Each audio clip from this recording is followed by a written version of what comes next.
2025年 MCE 第14條一啲equation of straight line 嘅題目啦。OK， 好啦，嗱呢條咧咁樣典型題目啦。咁通常咧首先第一件事咧 equation of straight line 重溫一下先。如果呢個係一條 general form ax 加 by 加 c 等於0，咁咧條公式咧 slope 咧直接咧就係記咗去負 a over b。x intercept 就係代 y 等於0移項，跟住計個 x 就係揾個 x intercept 啦。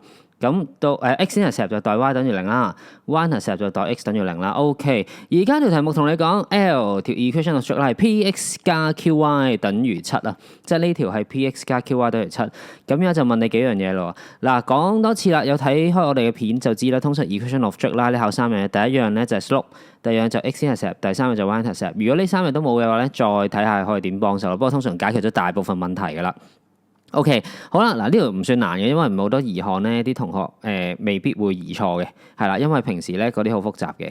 咁嗱好啦，咁第一個statement 啦，咁嗱 P， 咁你點樣先可以有 P 咧？嗱咁咧，因為咧呢度咧冇特別你就唔可以直接睇到好快。即係如果唔熟嘅同學唔可以直接睇到嘅時候咧，我就會建議你哋揾咗睇下啲 slope 或者 x intercept、y intercept 咯。咁首先用翻個公式 ，slope 係負 a over b 啊嘛。呢個係 A， 呢個係 B， 負 A over B 即係負 P over Q 就係講緊 slope 啦。OK， 好啦，咁 x intercept、y intercept 就啱啱講完啦。x intercept 代 y 等於0，代 y 等於0嘅時候，咁移項 x 就等於7 over P 啊。呢個 x intercept， 跟住 y intercept 我哋調翻轉啦 ，y intercept 就代 x 等於0，代 x 等於0，咁所以咧 y 等於7 over Q， 呢個就 y intercept 啦。OK， 咁你即刻睇到啲嘢噶。咁咧 P 邊個淨係得 P？ 呢個有 P 有 Q， 我有 P 有 Q， 我哋唔理佢住。呢個淨係得 Q， 呢個淨係得 P。第一個 statement 淨係得 P 嘅話，我哋睇下呢度咯。嗱呢個淨係得 P。嗱首先咧 P 係一個正數嚟嘅，因為咧呢邊0啊嘛，呢個7係正數，所以呢個 P 一定都係正數嚟，因為成個係正數啊嘛。OK， 好啦，咁咧佢無啦啦俾個1你，咁即係比較呢個同呢個咯。咁咧呢個未去到1，所以咧7 over P 咧就細過1。嗱 P。乘過嚟嘅時候，跟住就 P， 所以咧就大過7啦。咁講多次啦，因為 P 咧，即係呢個7 over P 係大過0啊，所以 P 都係一個正數。所以呢個 P 喐過嚟嘅時候咧，我哋就唔使調轉個大細符號，所以咧就係 P 咧大過7啦。OK， 好啦，到第二個 statement 啦，咁咧就係 Q 啦。咁邊個淨係得 Q 啊？呢個乜 Q 唔係咩 Q 啊？唔好意思，我唔係咁嘅平時。OK， 咁呢個咧7 over Q 咧就係一個正數啦。咁咧所以 Q 咧一個正數咧就移項都係嗰句啦。Q 係正數，咁咧無啦啦個1俾你咧，咁咧呢個咧就大過1，即係7 over Q 咧就大過1。跟住咧呢個 Q 咧就乘咗過嚟啦，咁所以咧 Q 咧調翻轉兩邊 Q 就細過7嘅，咁所以咧呢個 statement 係錯啊！頭先好似冇講呢個啱，總之你計到 P 都係7，第一個 statement 咪啱咯。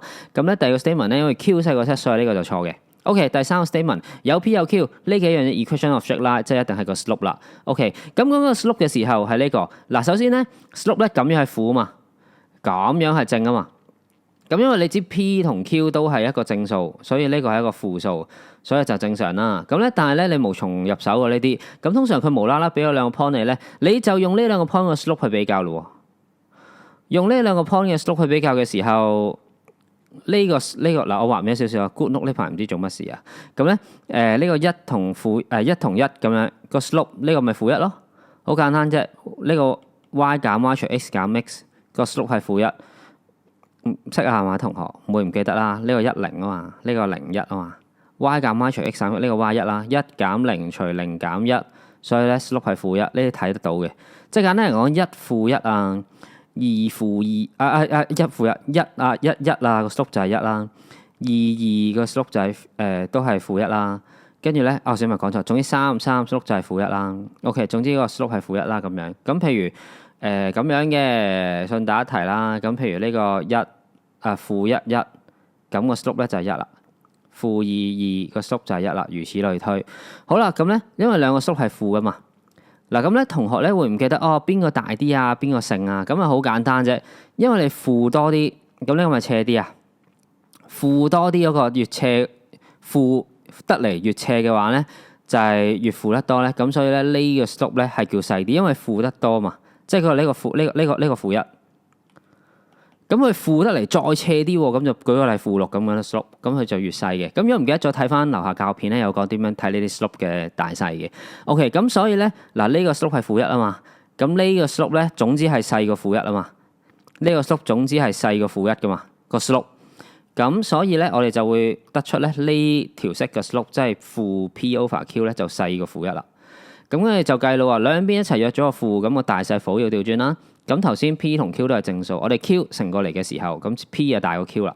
咁即係換句話講咧 ，Q 咧就細過 P 嘅，所以呢個 statement 咧第三個 statement 就係錯嘅，所以答案咧得第一個 statement 係啱，所以答案係 A 啦。So I say mass love you， 粗數歲月不艱苦，身邊滿布戰友，裝律詞做到歡呼，考試唔做大二珠，靠記要入好高貴，準考證記住唔好出 course。So I say mass love you，BN 不記盡力高呼。